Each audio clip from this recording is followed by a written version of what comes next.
There are many different aspects to good internet marketing, which include SEO, press releases, social media marketing, influencer marketing, and more. Once upon a time, internet marketing could mean simply picking one of these facets, such as SEO, and then trying to spam it until a site got to the top of Google and started getting thousands of views. Today, though, this method just doesn't work, and in fact is much more likely to get you penalized by Google. Today, the only way to succeed online is by delivering quality, and the best way to do that is by updating your blog regularly. This is the central tenet of content marketing, and as you'll see, content marketing can provide the backbone of your entire digital marketing strategy. So, just what is content marketing? Well, essentially, content marketing means that you're going to promote your website via content, and you're going to use this to bring more people to your website and get them to engage with your brand. People are not going to visit your website or blog out of the goodness of their heart. They will go there because they're looking for something, and that something will normally be content. People use the web to find information, for entertainment, or for news, all of which means content. Your core strategy is going to be publishing content on a blog regularly and using this as a way to gradually bring in more and more visitors.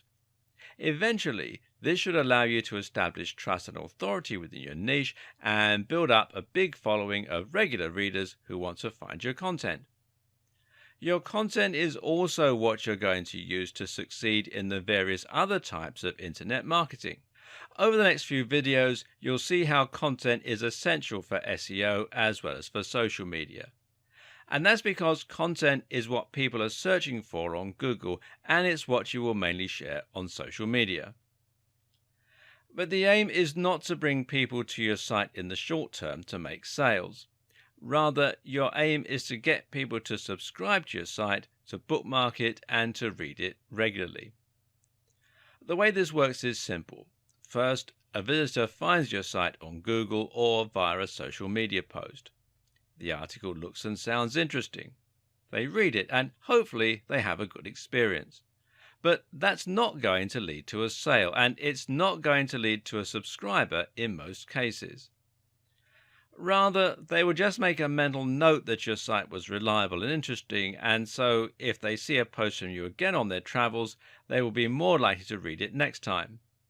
It's important that your branding and web design is strong, and this will ensure that they recognize the fact that they're returning to a website that they've already been to once before. Eventually, you'll get to the point where they have a question and they decide to turn to you for advice. They know you're reliable. They know they enjoy the way that you write, and so it makes sense that they'll seek you out when they want to know something. At this point, you have their trust, and it will be much easier for you to persuade them to make a purchase or to read your site regularly. Eventually, they'll become regular subscribers, and they'll start actively looking into whatever you're posting next. This will mean you have a captive audience, and the next time you want to sell a product, you'll be able to.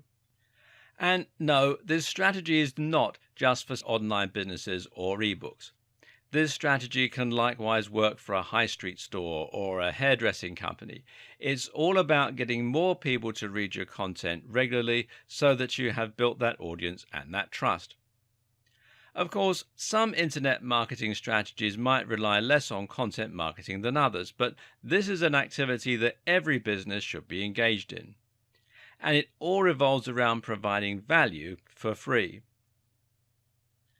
That may sound great, but the next question is, how are you going to go about doing this? How do you go about adding content to your site that is so exciting that people will want to read your site on a daily basis, especially if you aren't a writer naturally? Well, the first thing is to understand the type of content that gets read and the type of content that gets shared. And a clue here lies in a term that is generally looked down upon by the community: clickbait. Clickbait is content designed to get people to click, and very often it provides little to no value. You'll probably have seen this type of content on Facebook, and these are posts with titles like, "You'll never believe what happens next," or "Top 10 X, number 7 will shock you." These titles get people to click by leveraging the power of curiosity. The titles are purposefully vague while also being emotionally charged, by telling you that you'll be shocked or outraged in some way. To look at, the articles appear to offer something completely new, unexpected, and shocking. Unfortunately, when we click on the links, very often we're met with something rather disappointing, and the reality fails to live up to the hype. Now, I'm not about to tell you to write clickbait content. But what I am going to do is to tell you to write content that is similarly shocking and interesting. What you must absolutely avoid are titles like 10 Great Ab Exercises or SEO for Beginners. These titles are contrived. We've all heard similar things countless times before, and they just fail to stand out or to look exciting. Your aim is to write something as intriguing and as shocking as a clickbait title, but then to actually deliver on the promise by making sure that the reality is every bit as impressive as what you were promising in the title. So instead of 10 great ab exercises, how about what happens if you do 100 sit-ups every night? Or anatomy of your abs, the ab muscles you didn't know you had and how to train them. Instead of SEO for beginners, how about the psychological impact of making $dollar online, or how I make $200 a day from a site I built last year? These titles are inherently more interesting because they're different, because they have a human element, and because they promise real value. If you use those kinds of titles, you'll get clicks, especially if you post them to the right forums. And if you deliver great value within your content, people will eventually start seeking you out for more unique and exciting stories. Oh, and stories is a very key word here. People love stories. Giving any post a narrative structure, in other words, structuring like a story, and talking about real people who have been affected by your advice is one of the best ways to ensure that people will want to read your content. Some other tips: space out your content well and avoid large chunks of text. Use lots of highly descriptive headings that will inform your readers as to what each chapter is about. Use a nice big font. Decorate your content with attractive images. Write in a manner that is concise, entertaining, and easy to read. And provide lots of links to other resources within your content.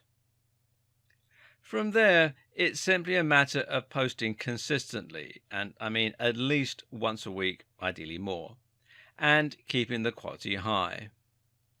The length of each post doesn't matter as much, but occasionally posting long-form posts, that I mean 800 words plus, will stand you in good stead with Google and help you to provide even more content to your visitors.